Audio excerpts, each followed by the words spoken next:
The Nintendo Switch 2 has got problems. It's incredible, but it's not perfect.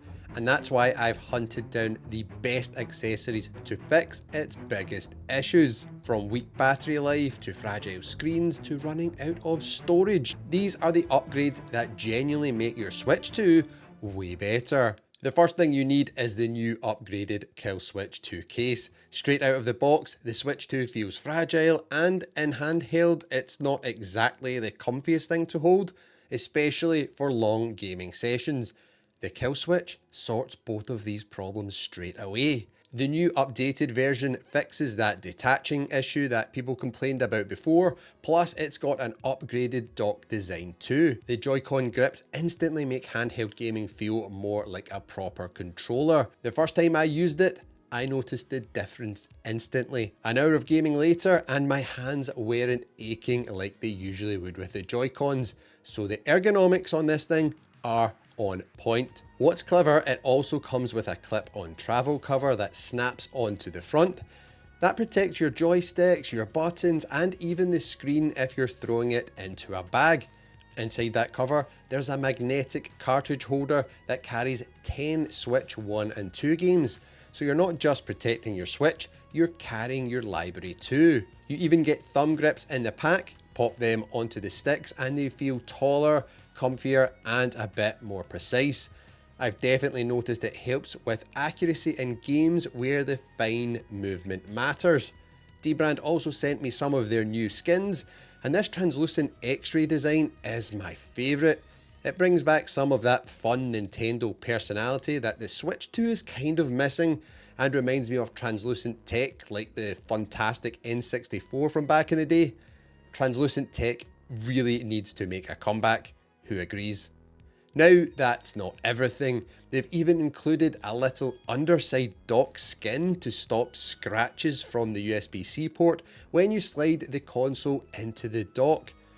Small touch, but a nice one. And the best part, you don't have to take the case off to dock it. It comes with a dock adapter that sits on your dock, so you can slot your Switch 2 in with the KillSwitch case attached.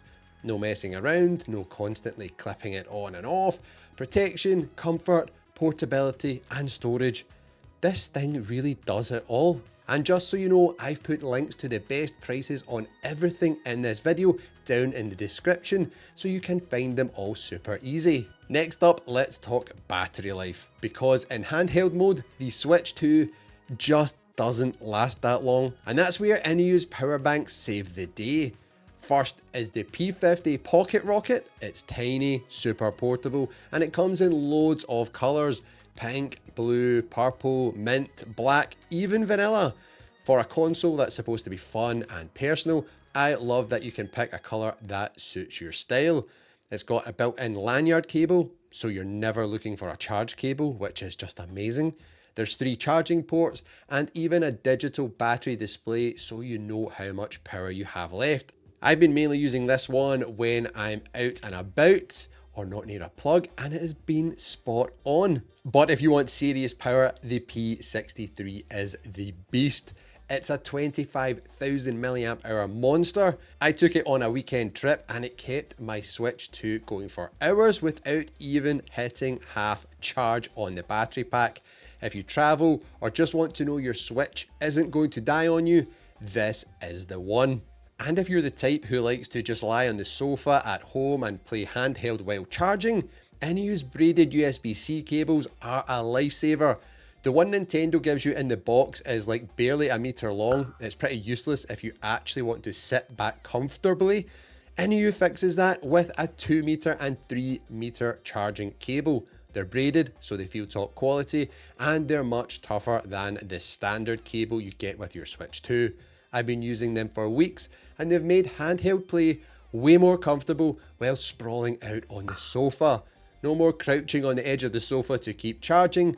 Whether it's a quick boost with the P50, a marathon with the P63, or just stretching out with the long cables, today's sponsor INIU has got you covered. Storage is another big headache on the Switch 2. It comes with 256 gigs built in, which sounds fine until you install a few big games, and it's gone. I hit that wall right away trying to download the Switch 2 version of Apex Legends. Console just refused, no space left. That is where the SanDisk MicroSD Express comes in. Another 256 gigs on top, doubles your storage instantly, slot it in and you're good. Now you can get bigger sizes, but honestly 256 gigs feels like the sweet spot. It's enough space for a good library without being crazy expensive. This one cost me £50 here in the UK. Quick tip, you can't just reuse your old Switch 1 micro SD cards. The Switch 2 uses newer, faster storage tech, so you need one of these upgraded cards. That's why I'd go with the official SanDisk one. Mine even came with Mario on the packaging and that classic Nintendo seal of quality in the corner. It just feels reassuring seeing that golden seal on the packaging. If you're planning to grab some big games, or you mostly buy digital games, or free-to-play stuff like Apex Legends and Fortnite, this is a must-have, otherwise you will be constantly deleting and re-downloading games, which is so annoying. The Switch 2's screen is another weak spot. Nintendo sticks a soft film protector on it out of the box, but it scratches way too easily. Dust, keys, even sliding into the dock can damage it if you're not careful.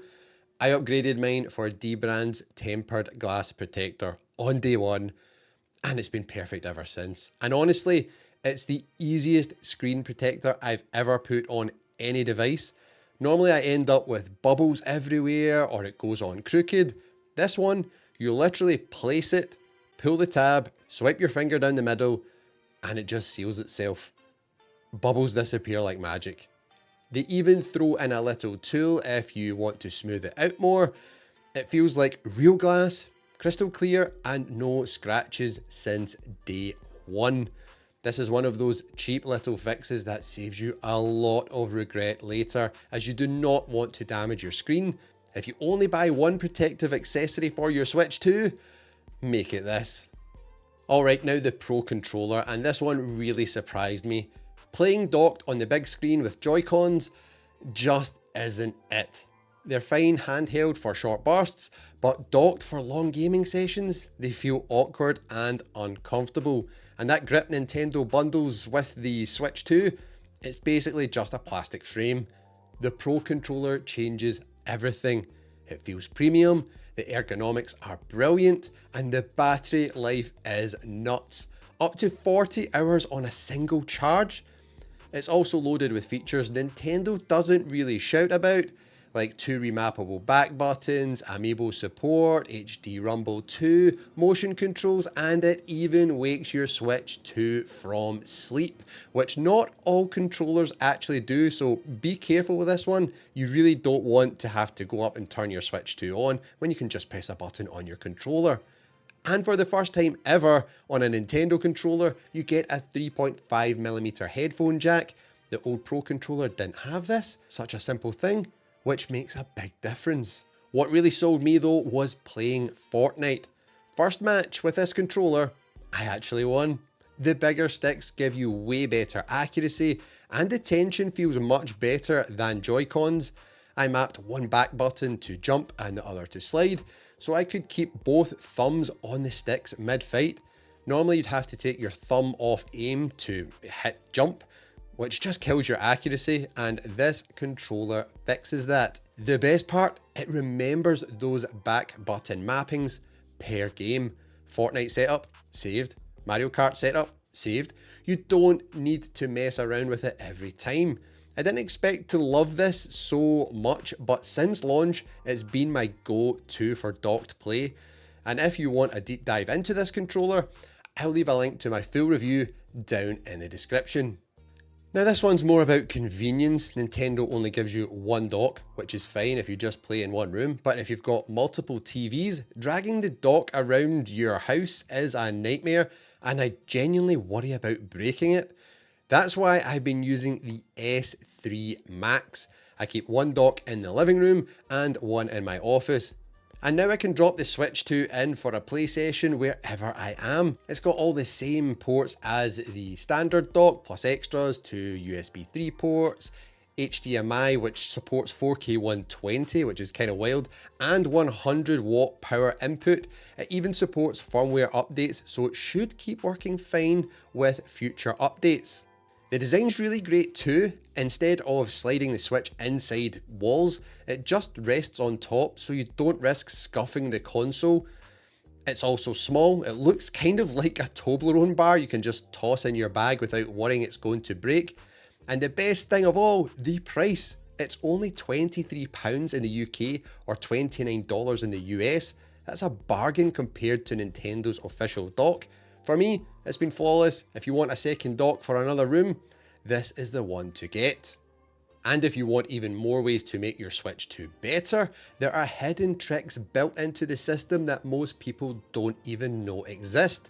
I've got a full video on those tricks right here you need to know about right now.